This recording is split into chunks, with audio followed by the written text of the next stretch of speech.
El Código Da Vinci por Dan Brown. Capítulo 61. Princesa Sophie. Sophie sentía un vacío en su interior mientras oía el golpeteo cada vez más lejano de las muletas de Tevin contra el suelo del pasillo. Aturdida, se volvió para mirar a Landon, que negó con la cabeza, como si le estuviera leyendo los pensamientos. «No, Sophie», le susurró, sin atisbo de duda en la mirada. «Eso mismo fue lo primero que se me ocurrió cuando me dijiste que tu abuelo pertenecía al priorato y que quería revelarte un secreto sobre tu familia, pero es imposible». Hizo una pausa. «Saunier no es un apellido merovingio». Sophie no sabía si sentirse aliviada o decepcionada. Hacía un rato, curiosamente, Landon le había preguntado como de pasada cuál era el apellido de soltera de su madre, Chauvel. Ahora entendía por qué lo había hecho. «¿Y Chauvel?», le preguntó nerviosa. Landon volvió a negar con la cabeza. «Lo siento, sé que te habría ayudado a entender algunas cosas sobre tu origen, pero no. Solo quedan 2 líneas directas de merovingios. Sus apellidos son Plantard y Saint-Clair. Ambas familias viven escondidas, probablemente ayudadas por el priorato». Sophie repitió mentalmente aquellos apellidos y negó con la cabeza.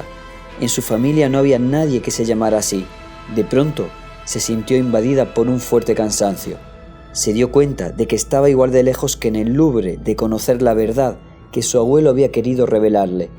Ojalá la tarde anterior no le hubiera mencionado a la familia. Al hacerlo, le había abierto unas heridas que le hacían tanto daño como siempre. «Están muertos, Sophie, y no van a volver», pensó en su madre, que le cantaba nanas para que se durmiera, en su padre, que la cargaba en los hombros, en su abuela y en su hermano menor, que le sonreía con sus alegres ojos verdes. Todo aquello se lo habían robado y solo le había quedado su abuelo. «Y ahora él tampoco está. Me he quedado sola». Sophie se volvió en silencio para contemplar una vez más la última cena, y se fijó en el pelo largo y rojizo de María Magdalena, en sus ojos serenos. En su expresión había algo que evocaba la pérdida de un ser querido, la misma que Sophie también sentía. «Robert», dijo en voz baja. Él se acercó. «Leigh dice que la historia del Grial está por todas partes, pero esta noche ha sido la primera vez que yo he oído hablar de ella». Landon hizo el ademán de ponerle la mano en el hombro para tranquilizarla, pero se contuvo. «Seguro que la has oído más veces, Sophie. Todos la conocemos. Lo que pasa es que no nos damos cuenta». «No te entiendo». «La historia del Grial está en todas partes, pero oculta. Cuando la Iglesia prohibió hablar de la repudiada María Magdalena, su historia tuvo que empezar a transmitirse por canales más directos, canales llenos de metáforas y simbolismo». «Claro, el mundo de las artes». Landon se acercó a la reproducción de la última cena. Un ejemplo perfecto. Algunas de las más destacadas obras pictóricas, literarias y musicales nos hablan secretamente de la historia de María Magdalena y de Jesús. Landon se refirió brevemente a las obras de Leonardo da Vinci, de Botticelli, de Poussin, de Bernini, de Mozart, de Victor Hugo. En todas latía el intento por restaurar el culto a la prohibida divinidad femenina. Leyendas clásicas como las de Sir Gawain y el Caballero Verde, el Rey Arturo o la Bella Durmiente eran alegorías del Grial. El Jorobado de Notre Dame de Victor Hugo y la Flauta Mágica de Mozart estaban llenas de simbología masónica y de secretos sobre el cáliz. «Una vez abrimos los ojos al Santo Grial», dijo Landon, «lo captamos por todas partes, en pinturas, en piezas musicales, en libros, hasta en los dibujos animados, en los parques temáticos y en las películas más populares».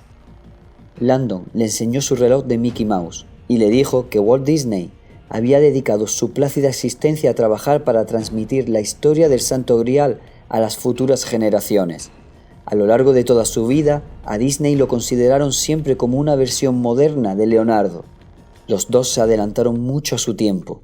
Los dos fueron artistas extraordinariamente dotados, miembros de sociedades secretas y notorios bromistas. Al igual que en el caso de Leonardo, a Walt Disney le encantaba incluir mensajes ocultos y símbolos en sus obras. Para el ojo entrenado del experto en simbología, Ver alguna de las primeras películas de Disney era quedar sepultado bajo una luz de alusiones y metáforas.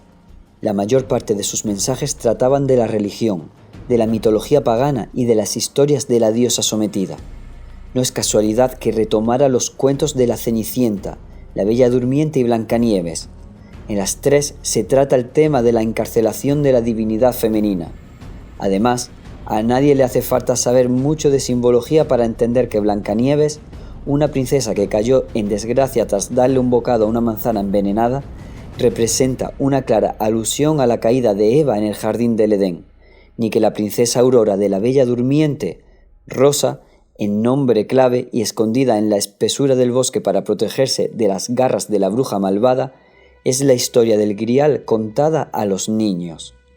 A pesar de su imagen de seriedad corporativa, la factoría Disney ha mantenido siempre ese elemento fresco y desenfadado, y los creadores se divierten incorporando símbolos secretos a sus producciones. Landon no olvidará nunca el día en que uno de sus alumnos le trajo un DVD del Rey León y detuvo la película en un fotograma en el que se leía claramente la palabra sexo, escrita con partículas de polvo sobre la cabeza de Simba, el protagonista. Aunque la primera reacción de Landon fue atribuirla más a una broma adolescente del dibujante que a una alusión ilustrada a la sexualidad pagana, había aprendido a no desestimar el simbolismo de Disney. La Sirenita, por ejemplo, era un cautivador tapiz de símbolos espirituales relacionados hasta tal punto con la diosa que no podía ser obra del azar. La primera vez que Landon vio la película se quedó boquiabierto al comprobar que el cuadro que decora el hogar submarino de Ariel no es otro que Magdalena Penitente, la famosa pintura de Georges de Latour del siglo XVII, un homenaje a la denostada María Magdalena muy adecuado por otra parte, teniendo en cuenta que la película resultaba ser un collage de 90 minutos con descaradas referencias simbólicas a la santidad perdida de Isis, de Eva, de Piscis, la diosa pez y reiteradamente de María Magdalena. El nombre de la sirenita, Ariel, poseía estrechos vínculos con la divinidad femenina y en el libro de Isaías era sinónimo de la ciudad santa sitiada. Estaba claro además que el hecho de que la sirenita fuera pelirroja tampoco era casual. El golpeteo de las muletas de Tevin sobre el suelo se oía cada vez más cerca y su ritmo era cada vez más acelerado.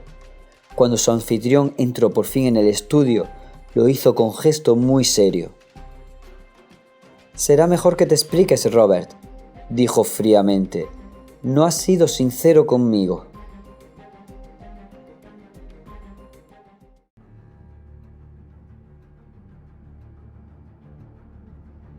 El Código Da Vinci, por Dan Brown. Capítulo 62. «Me acusan injustamente, Leigh», dijo Landon, intentando mantener la calma. «Ya me conoces, soy incapaz de matar a nadie». El tono de Tevin no se suavizó. «Robert, por Dios, pero si te están sacando por la televisión. ¿Sabías que te busca la policía?» «Sí». «Entonces has abusado de mi confianza. Me asombra que hayas sido capaz de hacerme correr este riesgo viniendo aquí y pidiéndome que diserte sobre el Grial para que así tú puedas esconderte en mi casa. Yo no he matado a nadie. Jack Saunier está muerto y la policía dice que lo has matado tú». Tevin parecía triste. «Un gran impulsor de las artes». «Señor». El mayordomo estaba junto a la puerta, detrás de Sir Leigh, con los brazos cruzados. «¿Los acompaño a la salida?» «Ya lo hago yo». Cruzó el estudio y abrió unas grandes puertas acristaladas que daban al jardín. «Por favor, suban al coche y váyanse». Sophie no se movió. «Tenemos información sobre la clave de Woods, la clave del priorato». Tevin la miró fijamente durante unos segundos y finalmente hizo un gesto de rechazo. «Ah, una treta desesperada. Robert sabe cuánto la he buscado». «Te está diciendo la verdad», intervino Landon. «Por eso hemos recurrido a ti esta noche, para hablarte de la clave». El mayordomo interrumpió. «Váyanse o llamo a la policía». «Leigh», susurró Landon, «sabemos dónde está». El aplomo de Tevin pareció flaquear un poco. Remy entró en el estudio. «Váyanse ahora mismo, si no les sacaré yo». «Remy», exclamó Tevin volviéndose al mayordomo. «Discúlpanos un momento». El mayordomo se quedó boquiabierto. «Señor, permítame que proteste. Esta gente es... Yo me encargo de todo», insistió Shirley señalándole la puerta. Tras un momento de tenso silencio, Remy se retiró a regañadientes como un perro humillado. La brisa fresca de la noche entraba por los ventanales abiertos. Tevin se volvió para mirar a Landon y a Sophie con expresión todavía seria. «Por vuestro bien, espero que sea verdad lo que decís. ¿Qué sabéis de la clave?» Oculto tras los setos que había en el exterior del estudio de Tevin, Silas sostenía la pistola y observaba a través de la puerta vidriera. Hacía solo un momento que había rodeado la casa y había visto a Landon y a la mujer conversando en el gran estudio. Antes de que le diera tiempo a entrar, un señor con muletas se le había adelantado y había empezado a gritarle a Landon. Había abierto la puerta y les había pedido a sus invitados que se fueran. Entonces aquella mujer había mencionado lo de la clave y todo había cambiado. Los gritos se habían convertido en susurros y los ánimos se habían calmado y la puerta vidriera había vuelto a cerrarse. Ahora, agazapado entre las sombras, Silas observaba tras el cristal. La clave se encuentra en algún lugar de la casa. Silas lo intuía. Ahí, en la penumbra, se acercó más a los cristales, impaciente por oír lo que estaban diciendo. Les daría 5 minutos. Si no revelaban dónde estaba la clave, Silas tendría que entrar y convencerlos por la fuerza. En el estudio, Landon percibía el desconcierto de su anfitrión. «¿Gran maestre?», repitió atragantándose casi clavando la mirada en Sophie. «¿Jack Saunier?». Sophie asintió con un gesto de cabeza, consciente de la sorpresa que le había causado. «Pero es imposible que usted sepa algo así. Jack Saunier era mi abuelo». Tevin se tambaleó apoyado en las muletas y miró a Landon que asintió. «Señorita Neveu, me deja usted mudo. Si es cierto lo que dice, siento mucho su pérdida. Debo admitir que, en aras de mis investigaciones, he realizado listas de los hombres que en París pensaba que podían ser buenos candidatos a pertenecer al priorato, y Jack Saunier estaba en ellas junto a muchos otros. Pero gran maestre, cuesta imaginarlo». Se quedó unos instantes en silencio y meneó la cabeza. «Aún así, sigue sin tener sentido. Aunque su abuelo fuera el gran maestre de la orden y hubiera creado la clave él mismo, nunca le habría revelado a usted cómo encontrarla. La clave abre el camino al tesoro más importante de la hermandad. Nieta o no nieta, usted no puede ser la depositaria de un dato como ese». «El señor Saunier se estaba muriendo cuando transmitió esa información», comentó Landon. «No le quedaban demasiadas alternativas». «Es que no le hacía falta ninguna. Hay 3 Sénéchaux que también conocen el secreto. Ahí está la gracia de su sistema. Uno de ellos pasará a ser gran maestre y nombrarán a otro senéchal al que revelarán el secreto de la clave». «Deduzco que no ha visto el informativo completo», dijo Sophie. «Además de mi abuelo, también han asesinado a 3 prominentes parisinos, en circunstancias similares. En todos los casos hay indicios de que han sido interrogados antes de morir». Tevin estaba anonadado. «¿Y cree que eran los Sénéchaux?», intervino Landon. «Pero ¿cómo es posible? El asesino no puede haber descubierto la identidad de los 4 altos cargos del priorato de Sion. Yo llevo decenios buscándolos y ni siquiera podría nombrarles a uno. Me parece inconcebible que alguien haya descubierto y asesinado en un solo día a los 3 Sénéchaux y al gran maestre». «Dudo que haya obtenido la información en un solo día», comentó Sophie. «Parece más bien el plan de descabezamiento muy bien preparado. Algo parecido a las técnicas que usamos para luchar contra el crimen organizado. Si la policía judicial quiere ir a por un grupo concreto, lo investigan y lo espían en silencio durante meses, identifican a los peces gordos y solo entonces actúan y los detienen a todos a la vez. Decapitación. Sin líderes, el grupo sucumbe al caos y divulga más información. Es posible que alguien se haya dedicado a investigar con mucha paciencia al priorato y luego haya atacado, con la esperanza de que los altos mandos revelaran el paradero de la clave. Tevin no parecía convencido. Pero los hermanos no confesarían nunca.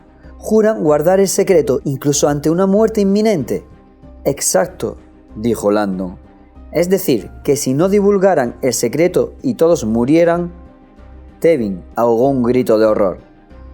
El paradero de la clave se perdería para siempre. Y con él, el del Santo Grial. Con el peso de aquellas palabras, el cuerpo de Sir Leigh parecía a punto de perder el equilibrio. Entonces, como si se viera incapaz de resistir un momento más, se dejó caer sobre una silla y miró por la ventana. Sophie se le acercó y le habló con dulzura. Teniendo en cuenta lo apurado de la situación en la que se encontró mi abuelo, parece posible que en su total desesperación intentara revelarle el secreto a alguien externo a la hermandad, alguien en quien confiara, alguien de su familia. Tevin estaba pálido, pero alguien de semejante ataque, de descubrir tantas cosas sobre la orden, se detuvo, presa de un nuevo temor. Solo puede tratarse de una organización. Este tipo de infiltración puede solo haber venido del enemigo más antiguo del priorato. Landon alzó la vista. De la Iglesia. ¿Y de quién si no? Roma lleva siglos buscando el Grial. Sophie se mostró escéptica. ¿Crees que la Iglesia mató a mi abuelo? No sería la primera vez que la Iglesia mata para protegerse, intervino Tevin. Los documentos que acompañan al Santo Grial son explosivos, y la Iglesia lleva muchos años queriendo destruirlos. A Landon le costaba creer que la Iglesia se dedicara a matar descaradamente para obtener esos documentos. Habiendo conocido al nuevo Papa y a muchos cardenales, Landon sabía que se trataba de hombres de profunda espiritualidad que nunca sucumbirían al asesinato, por más que quisieran conseguir algo. Sophie parecía ser de la misma opinión. ¿Y no es posible que los hayan matado personas ajenas a la Iglesia? ¿Alguien que no entienda lo que el Grial es en realidad? El cáliz de Cristo puede ser un trofeo muy apetecible. Está claro que los buscadores de tesoros han matado por mucho menos. Según mi experiencia, respondió Tevin, el hombre llega mucho más lejos para evitar lo que teme que para alcanzar lo que desea. Y en este asalto al priorato me parece detectar cierta desesperación. Leigh, interrumpió Landon. En tu argumento hay cierta paradoja. ¿Por qué habría el clero católico de asesinar a miembros del priorato en un intento de hallar y destruir unos documentos que, según proclama, son falsos testimonios? Tevin ahogó una risita. Las torres de marfil de Harvard te han abandonado, Robert. Sí, el clero de Roma está tocado por la fuerza de la fe, y precisamente por eso sus creencias pueden soportar cualquier tormenta, incluidos los documentos que contradicen lo que más sagrado es para ellos. Pero, ¿qué me dices del resto del mundo? ¿Qué hay de los que no están bendecidos por las mismas certezas? ¿Qué me dices de los que ven la crueldad del mundo y se preguntan dónde está Dios? ¿Y de los que saben de los escándalos de la Iglesia y se preguntan quiénes son esos hombres que afirman tener la verdad sobre Cristo y aún así mienten y encubren los abusos sexuales a niños cometidos por sus propios sacerdotes? Tevin se detuvo un instante. ¿Qué pasa con esa gente, Robert, si las persuasivas pruebas científicas demuestran que la versión de la historia de Jesús que propone la Iglesia no es exacta y que la mayor historia jamás contada es en realidad la mayor historia jamás inventada? Landon no le respondió. Pues ya te diré yo qué es lo que pasa si esos documentos salen a la luz, dijo Tevin. Que el Vaticano se enfrentaría a la peor crisis de fe de sus 2 milenios de historia. «Pero si es la Iglesia la que está detrás de todo esto», preguntó Sophie tras un largo silencio. «¿Por qué actúa precisamente ahora, después de tantos años? El priorato tiene ocultos los documentos. ¿No suponen un peligro inminente para ella?» Tevin suspiró ruidosamente y miró a Landon. «Robert, supongo que estás al corriente de la misión final del priorato». Landon se quedó sin aire al pensar en ella. «Sí». «Señorita Neveu», dijo Tevin. La Iglesia y el priorato se han sometido durante años a un acuerdo tácito, consistente en que la Iglesia no tocaba a la hermandad y ésta no sacaba a la luz los documentos del Santo Grial. Hizo una pausa. Sin embargo, parte de la historia del priorato ha incluido siempre el plan para revelar el secreto. Al llegar a una fecha concreta, la hermandad planea romper su silencio y culminar su triunfo mostrando al mundo los documentos del Sangreal y gritando a los cuatro vientos la verdadera historia de Jesucristo. Sophie se quedó mirando a Serley sin decir nada y se sentó. ¿Y cree que esa fecha está cerca? ¿Y que la Iglesia lo sabe? Una especulación como cualquier otra, respondió Tevin, pero sin duda le proporcionaría a la Iglesia motivación para lanzar un ataque en toda regla que le permitiera encontrar los documentos antes de que fuera demasiado tarde. Landon tenía la incómoda sensación de que lo que decía Tevin no era en absoluto descabellado. ¿Crees que la Iglesia es capaz de encontrar pruebas fiables de la fecha que maneja el priorato? ¿Por qué no? Si aceptamos que ha sido capaz de descubrir las identidades de los 4 miembros de la cúpula del priorato, no hay duda de que podrían haberse enterado también de sus planes, e incluso si desconocen la fecha exacta, sus supersticiones pueden haber jugado a su favor. ¿Supersticiones?, preguntó Sophie. En términos de profecías, en la actualidad estamos en una época de enormes cambios. Acabamos de terminar un milenio, y con él ha concluido la era astrológica de Piscis, que ha durado 2000 años y que representa el pez, que también es el símbolo de Jesús. Como le dirá cualquier especialista en simbología, el ideal de Piscis defiende que son los poderes superiores los que deben dictar al hombre lo que debe hacer, pues él es incapaz de pensar por sí mismo. Por tanto, este ha sido un tiempo de religiosidad ferviente. Ahora, sin embargo, estamos entrando en la era de Acuario, el receptáculo del agua, cuyo ideal defiende que los hombres aprenderán la verdad y serán capaces de pensar por sí mismos. El cambio ideológico es enorme y está teniendo lugar en este mismo momento. Landon sintió un escalofrío. Las profecías astrológicas nunca le habían interesado demasiado, ni se había fiado de su credibilidad, pero sabía que había gente en la Iglesia que la seguía a pie juntillas. La Iglesia llama a este periodo de transición el fin de los días. Sophie le miró con expresión de incredulidad. ¿El fin del mundo? ¿El apocalipsis? No, replicó Landon. Ese es un error de concepto muy extendido. Son muchas las religiones que hablan del fin de los días, y no se refieren al fin del mundo, sino más bien al final de la presente era, la de Piscis, que empezó en la época del nacimiento de Cristo. Se desarrolló en el transcurso de 2000 años y ha terminado con el fin del milenio que hemos dejado atrás. Y ahora que hemos entrado en la era de Acuario, el fin de los días ha llegado. Muchos historiadores especializados en el Grial, añadió Tevin, creen que si es cierto que el priorato planea revelar su verdad, este punto de la historia sería una época especialmente adecuada para hacerlo. La mayor parte de los estudiosos del priorato, entre los que me incluyo, previeron que la divulgación del secreto coincidiría exactamente con el cambio de milenio. Pero está claro que no fue así. Se sabe que el calendario romano no coincide exactamente con los indicadores astrológicos, por lo que en la predicción hay cierto margen de error. No sé si la Iglesia posee información secreta sobre una inminente fecha exacta o si es que sencillamente se está poniendo nerviosa en previsión de que se cumpla la profecía astrológica. Sea como sea, eso no es lo importante. Ambos casos explicarían la posible motivación de la Iglesia para lanzar un ataque preventivo contra el priorato. Tevin frunció el ceño. Y no lo dude, si encuentran el Santo Grial, lo destruirán. Y con los documentos y las reliquias de la bendita María Magdalena harán lo mismo. Se le entristeció la mirada. Y entonces, una vez los documentos del Sangreal hayan desaparecido, se perderán todas las pruebas. La Iglesia habrá ganado la guerra que inició hace tantos siglos para reescribir la historia. El pasado quedará borrado para siempre. Despacio, Sophie se sacó la llave cruciforme del bolsillo del suéter y se la entregó a Tevin, que la cogió y la observó con detenimiento.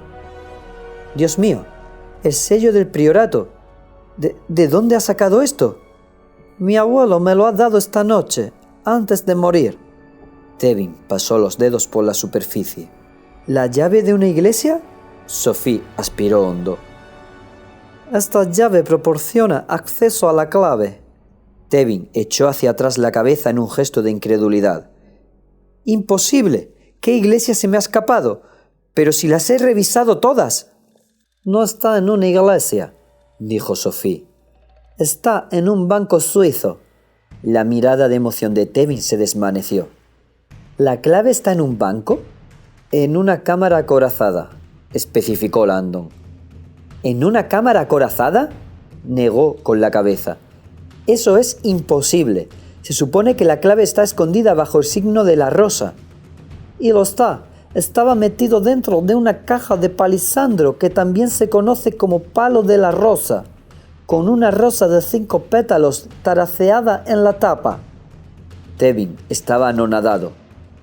¿Habéis visto la clave? Sophie asintió. Hemos estado en el banco. Tevin se les acercó con los ojos llenos de temor. Amigos, debemos hacer algo. La clave está en peligro. Tenemos el deber de protegerla. ¿Y si hubiera otras llaves? ¿Tal vez robadas a los Seneschal asesinados?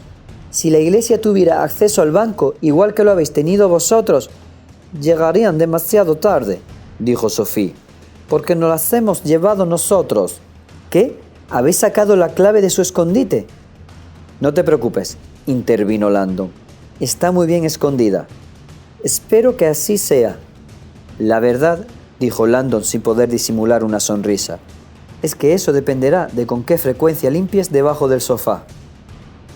Había empezado a soplar el viento en el exterior del Château Villette, y a Silas, agazapado junto a la ventana, se le agitaba el hábito. Aunque no había podido oír casi nada, la palabra clave había traspasado los cristales varias veces. Está dentro. Tenía frescas en la mente las palabras del maestro. Entra en el Château Villette, coge la clave, no le hagas daño a nadie. Ahora Landon y los demás se habían trasladado de pronto a otra estancia, apagando las luces del estudio antes de abandonarlo. Sintiéndose como una pantera persiguiendo a su presa, Silas se acercó a la puerta vidriera. Como solo estaba entornada, la empujó y entró en el salón. Oía voces amortiguadas que venían de otra habitación. Se sacó la pistola del bolsillo, quitó el seguro y avanzó despacio por el pasillo.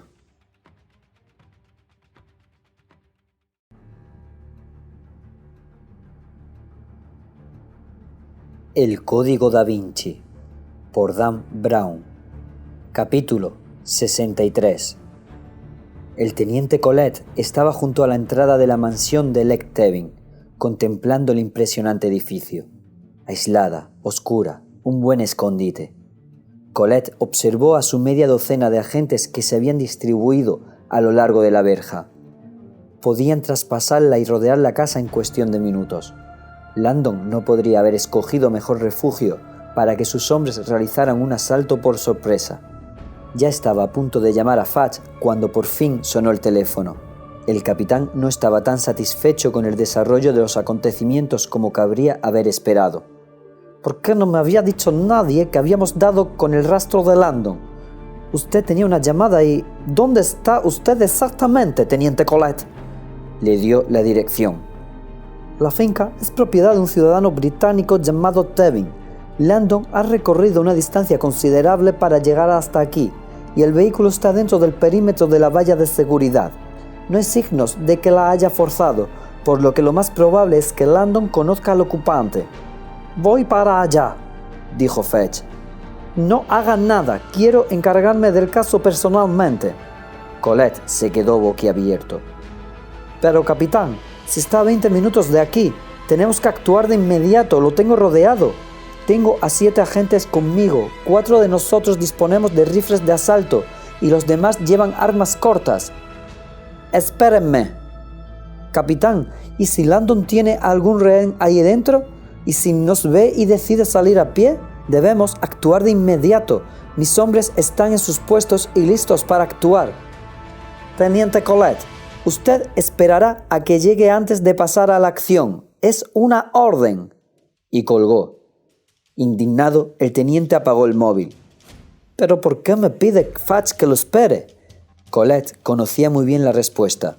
Fudge, aunque famoso por su intuición, era más conocido aún por su orgullo.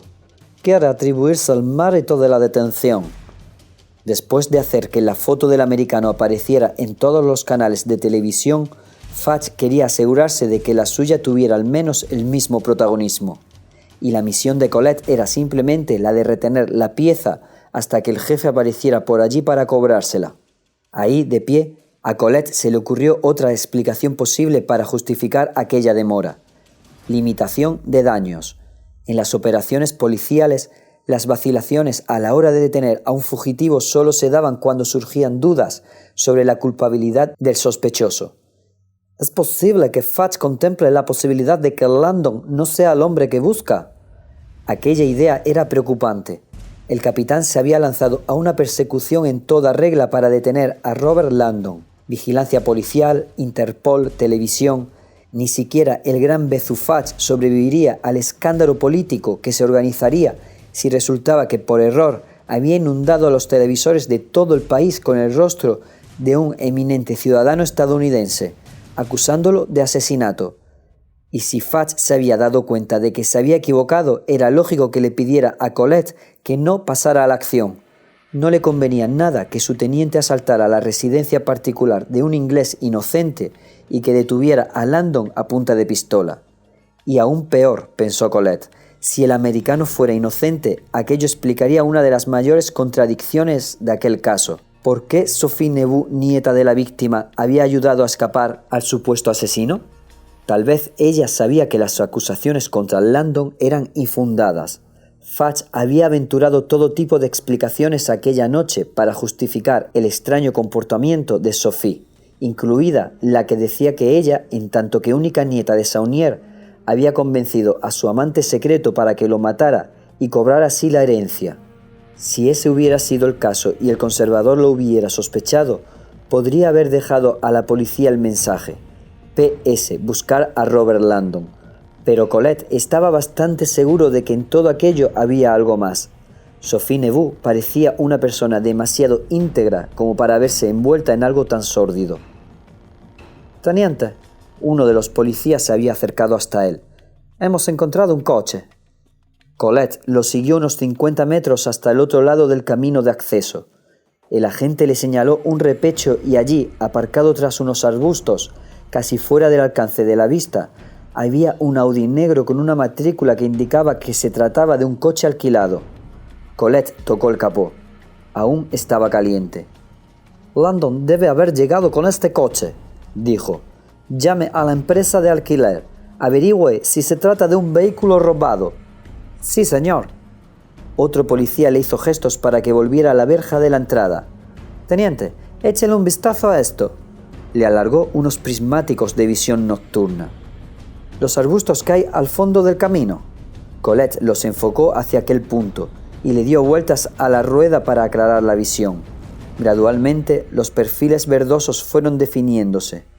Localizó la curva que describía el camino al llegar frente a la casa y los resiguió hasta dar con unos arbustos. Allí, medio oculto tras ellos, había un furgón blindado, idéntico al que había dejado salir del banco de depósitos de Zúrich hacía unas horas. Ojalá todo aquello fuera una extraña coincidencia, aunque sabía que no podía ser. «Parece obvio», comentó el agente, «que Landon y Neveu salieron del banco con ese furgón». Colette se había quedado mudo. Se acordó del conductor al que había hecho parar en el control, del Rolex, de su impaciencia por salir de allí. «Y yo no revisé la carga». Todavía incrédulo, Colette se dio cuenta de que, en el banco, alguien les había mentido sobre el paradero de Landon y Sophie y luego les había ayudado a escapar. ¿Pero quién? ¿Por qué? Colette se preguntaba si tal vez aquella fuera la razón por la que Fudge le había pedido que no hiciera nada. Quizás el capitán sabía que había más gente implicada. ¿Y si Landon y Neveu habían llegado en el furgón blindado? ¿Quién iba en el Audi? Cientos de kilómetros más al sur, un Barón 58 alquilado sobrevolaba raudo el mar Tirreno, en dirección norte. A pesar de que no había turbulencias, el obispo Aringarosa tenía en la mano la bolsa de papel para el mareo, porque estaba seguro de que se iba a sentir indispuesto de un momento a otro. Su conversación con París no se había desarrollado como esperaba. Solo en la pequeña cabina, Aringarosa le daba vueltas sin parar al anillo de oro, intentando aliviar el creciente sentimiento de miedo y desesperación. En París las cosas no podían haber ido peor. Cerró los ojos y rezó para que Bezufach lograra arreglarlas.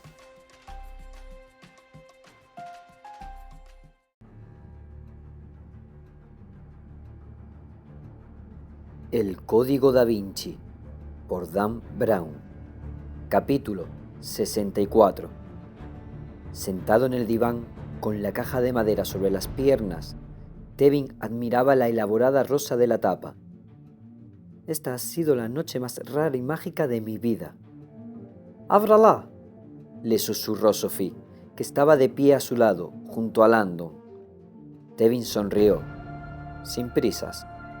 Después de haber pasado más de 10 años buscando esa clave, quería saborear todas las milésimas de segundo del momento. Pasó la palma de la mano por la tapa de madera y notó la textura de la flor. «La rosa», dijo en voz muy baja. «La rosa es Magdalena en el Santo Grial. La rosa es la brújula que indica el camino». Tevin se sentía como un idiota. Durante años había recorrido Francia entera en busca de iglesias y catedrales. Había pagado dinero para que le permitieran el acceso a lugares restringidos. Había examinado centenares de arcos situados debajo de los rosetones. Había buscado alguna clave de bóveda que incorporara algún código. La clave de voûte, una clave bajo el signo de la rosa. Despacio, Serley le quitó el cierre a la tapa y la abrió. Cuando sus ojos se posaron por fin en el contenido, supo al instante que sí, que aquello no podía ser sino la clave. Miraba aquel cilindro de mármol, formado por discos conectados entre sí y marcados con letras. Aquel mecanismo le resultaba curiosamente familiar. «Realizado a partir de los diarios de Leonardo da Vinci», dijo Sophie. «Mi abuelo los fabricaba a modo de pasatiempo». «Sí, claro».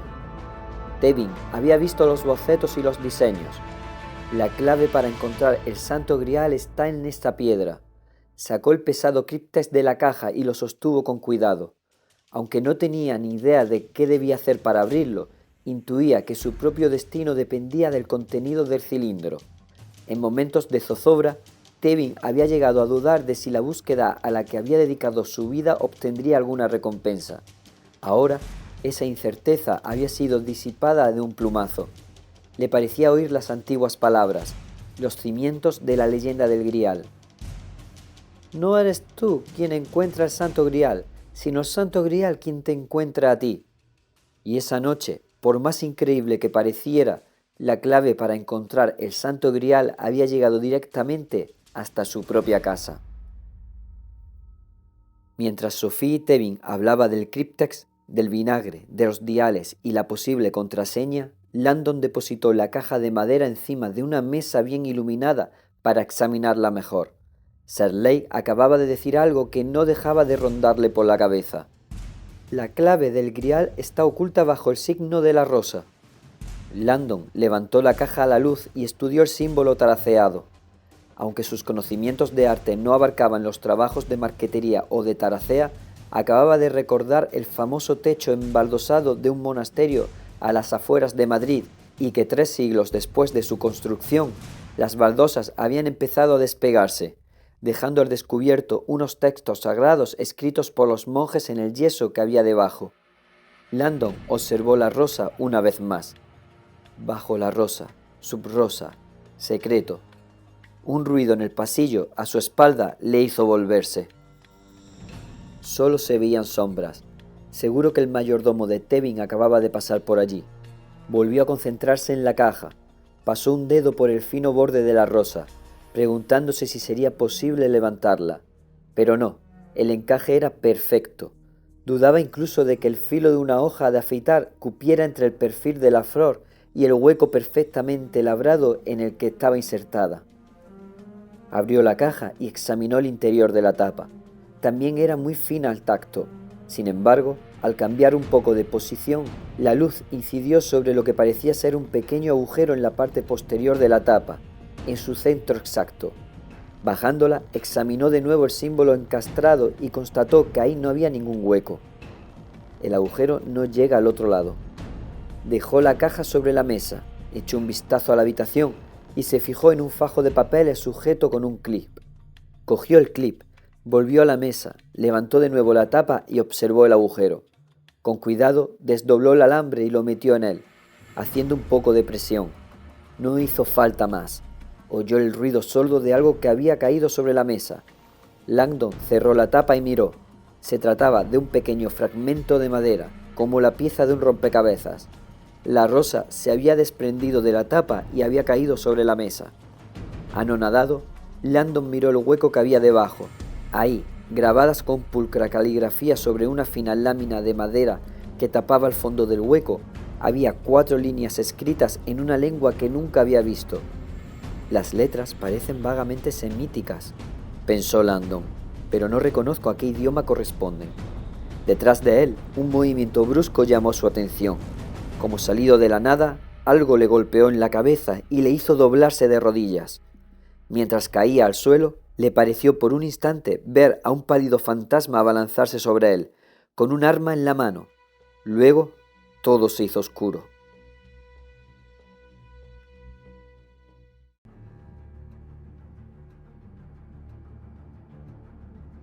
El Código Da Vinci, por Dan Brown. Capítulo 65. Hasta esa noche, a Sophie Neveu, a pesar de trabajar para las fuerzas del orden, nunca la habían apuntado con una pistola. Era de lo más extraño, pero la que ahora tenía delante la sostenía, con su mano pálida, un enorme albino de pelo largo y blanco. La miraba con unos ojos rojos que tenían algo de terrorífico, de fantasmal. Vestido con un hábito de lana, con una cuerda atada a la cintura, parecía un clérigo medieval. Sophie no tenía ni idea de quién podía ser, pero de pronto recordó las sospechas de Tevin de que la iglesia estaba detrás de todo aquello y su respeto por él ganó varios puntos más. «Ya sabe para qué he venido», dijo el monje con la voz hueca. Sophie y Tevin estaban sentados en el diván, con los brazos en alto, acatando las órdenes del asaltante. Langdon estaba en el suelo, quejándose. Los ojos del intruso se fijaron al momento en el cilindro que seguía en el regazo de Tevin. «No podrá abrirlo». El tono de voz de Sedley era desafiante. «Mi maestro es muy listo», replicó el monje con el arma apuntando a un espacio intermedio entre los dos. Sophie se preguntaba dónde estaba el mayordomo. «¿Es que no ha oído caer a Langdon?» «¿Quién es su maestro?», le preguntó Tevin. «Tal vez podamos llegar a un acuerdo económico». «El grial no tiene precio». Dio un paso adelante. «Está sangrando», comentó Tevin sin perder la calma y señalándole con un movimiento de cabeza el muslo derecho, por donde un hilo de sangre se había ido deslizando hasta la rodilla. «Y cojea». «En eso coincidimos», replicó el monje apuntando a las muletas que tenía al lado. «Bueno, páseme la clave». «¿Qué sabe usted de la clave?», le preguntó Tevin sorprendido. «¿Qué más da lo que sepa o deje de saber? Levántese despacio y entréguemela». «No sé si se da cuenta de que no me resulta fácil moverme». «Mejor, no me interesa que nadie haga ni un solo movimiento brusco». Tevin agarró una muleta con la mano derecha y cogió el cilindro con la izquierda. Se levantó con esfuerzo y se quedó de pie, ladeado y sosteniendo con fuerza el críptex. El monje se adelantó un poco más, apuntándole directamente a la cabeza. Sophie vio con impotencia que el monje alargaba la mano para coger el cilindro. «No se saldrá con la suya», dijo Tevin. «Solo los dignos lograrán abrir la piedra». «Solo Dios juzga a quien es digno», pensó Silas. «Pesa mucho», dijo el viejo de las muletas agitando la mano. «Si no lo coge pronto se me va a caer», añadió ladeándose peligrosamente. Silas se adelantó para coger el críptex y al hacerlo el viejo perdió el equilibrio. Sin soltar la muleta empezó a inclinarse hacia la derecha. «¡No!». Silas se lanzó a salvar el precioso objeto, para lo que bajó el arma, pero el cilindro seguía alejándose de él. Al caer, el hombre dobló la mano izquierda y el críptex cayó sobre el sofá. En ese mismo instante, La muleta metálica que había dejado de sostener al viejo pareció acelerarse y empezó a describir una parábola en dirección a la pierna de Silas. Al entrar en contacto con su cilicio, la muleta le clavó las púas en el muslo, que estaba ya en carne viva. El monje se sintió embargado por intensas oleadas de dolor. Retorciéndose, cayó de rodillas, y en esa posición su cinturón de castigo le apretó todavía más. El arma se disparó con estruendo y la bala se incrustó en el suelo sin herir a nadie. Antes de que le diera tiempo a levantarla y a disparar de nuevo, se encontró con el pie de la mujer que le aplastaba la cara. Al principio del camino, del otro lado de la verja, Colette oyó el disparo. Fudge venía de camino y él ya había renunciado a atribuirse ningún mérito por la captura de Landon aquella noche. Pero sería bien tonto si dejara que por culpa del ego del capitán le abrieran a él un expediente por negligencia. Sonó un disparo en una residencia particular y usted siguió esperando al otro lado de la verja. Colette sabía que hacía rato que habían perdido la ocasión de rodear la casa sin llamar la atención, como también sabía que si seguía sin actuar un segundo más, mañana su carrera policial sería cosa del pasado. Clavó los ojos en la verja de hierro y tomó una decisión. «Echen las puertas abajo». En los lejanos resquicios de su aturdida mente, Robert Landon había oído el disparo, así como un grito de dolor. ¿El suyo? Sentía que una taladradora le estaba perforando el cráneo. Cerca, en algún lugar indeterminado, había gente hablando. «¿Pero dónde diablos te habías metido?», gritaba Tevin. El mayordomo se acercaba a toda prisa. «¿Qué ha pasado? ¡Oh, Dios mío! ¿Quién es este? Voy a llamar a la policía». «¿Pero qué es esto? No llames a la policía. Haz algo útil y trae alguna cuerda para inmovilizar a este monstruo». «Y un poco de hielo», gritó Sofía al ver que se alejaba corriendo. Landon volvió a notar que perdía el conocimiento. Más voces, movimiento. Ahora estaba sentado en el diván. Sofía le había puesto una bolsa con hielo en la cabeza. Le dolía el cráneo. A medida que se le iba aclarando la visión, iba haciéndosele más claro que tendido en el suelo había alguien. ¿Tengo alucinaciones? El enorme cuerpo de un monje albino estaba atado y amordazado con cinta aislante. Tenía un corte en la barbilla y el hábito, por encima del muslo derecho, estaba empapado de sangre. También él parecía estar despertando en ese momento. Landon se volvió hacia Sophie. «¿Quién es este? ¿Qué ha pasado?» Tevin apareció cojeando en su campo de visión. «Te ha rescatado un caballero que blandía su Excalibur de ortopedia Acme». «¿Eh?», musitó Robert intentando incorporarse. La caricia de Sophie era temblorosa pero tierna. «Espera un minuto, Robert». «Me temo», dijo Tevin, «que acabo de demostrarle a tu amiga la desafortunada ventaja de mi defecto físico. Parece que todo el mundo te subestima». Desde el diván, Landon miró al monje e intentó imaginar qué había pasado. «Llevaba puesto un cilicio», intervino Tevin. ¿Que llevaba qué? Tevin le señaló las tiras de piel con púas empapadas de sangre que había en el suelo. «Lo llevaba en el muslo, y yo he apuntado bien». Landon se rascó la cabeza. Había oído hablar de aquellos castigos corporales. «¿Pero cómo lo has sabido?» Serley sonrió. «El cristianismo es mi campo de estudio, Robert, y hay ciertas organizaciones que no se esconden demasiado». Con la punta de la muleta señaló el hábito del monje empapado de sangre. «Como en este caso, el Opus Dei», susurró Landon, recordando que hacía poco los medios de comunicación habían revelado que importantes empresarios de Boston pertenecían a esta organización.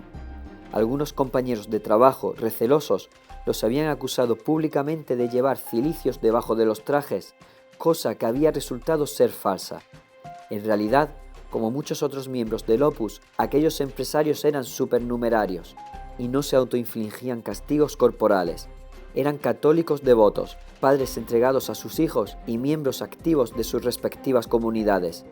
Como de costumbre, los medios de comunicación habían mencionado de pasada su compromiso espiritual antes de pasar a exponer con todo lujo de detalles los aspectos más escandalosos de las prácticas de los numerarios, miembros que eran como el monje que ahora Landon tenía delante. Tevin tenía la vista fija en el cinturón ensangrentado. ¿Pero por qué ha de estar el Opus buscando el Santo Grial? Landon estaba demasiado atontado para pensar en aquella cuestión. «Robert», dijo Sofía acercándose hasta la caja de madera. «¿Qué es esto?». Había cogido la rosa que él había sacado de la tapa. Sirve para ocultar unas inscripciones en el fondo de la tapa. Me parece que el texto nos ayudará a abrir el cryptex. Antes de que Tevin o Sophie pudieran decir nada, un mar de luces y sirenas se materializó a la entrada de la propiedad y empezó a serpentear en dirección a la mansión. Tevin frunció el ceño. Amigos, parece que tenemos que tomar una decisión, y será mejor que no tardemos mucho.